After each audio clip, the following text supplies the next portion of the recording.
Урматтуу абитуриенттер, 2021-жылдын 4-июлунда Бишкек шаарында Кыргыз-Түрк Манас университетинин кирүү сынактары өткөрүлөт. Сынак күнү кампус ичинде социалдык аралык белгилери болот. Ар бир келген талапкер аларды сактоого тийиш. Ар бир имараттын алдында биздин кызматкерлер турат. Алардын бири абитуриенттин дене табын текшерет, экинчиси колдоруна антисептик сээп маска берет. Эгерде абитуриенттин дене табы жогору болуп, 5-10 мүнөттүн ичинде түшпөсө, анда ал сынакка кирүү укугунан ажырайт. Эскертүү: эгерде ооруп калсаңыз, анда сынакка келбегениңиз туура болот. Андан соң биздин 3-чү кызматкер сынакка ашыкча буюм алып келбегениңизди текшерип чыгат. Дагы бир эскертүү: сынакка паспорт жана сынак баракчасы менен гана кире аласыз. Андыктан телефон, саат, сөйкө, нике шакегинен тышкары шакектер, капчык, сумка жана башка ашыкча буюмдарды үйгө таштап келгениңиз оң.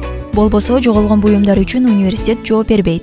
Кийинки кызматкер сынак баракчасын жана сиздин паспортты текшерип, аудиторияны көздөй өткөрөт. Ар бир сынак өтүүчү аудиторияда байкоочулар болот. Алар да сиздин паспортты жана сынак баракчаңызды бир сыйра текшерип, ордуңузду көрсөтүп беришет. Аудиторияда абитуриенттер арасында социалдык аралык сакталат жана маскасыз отурууга болбойт. Сынактарда ийгилик каалайбыз.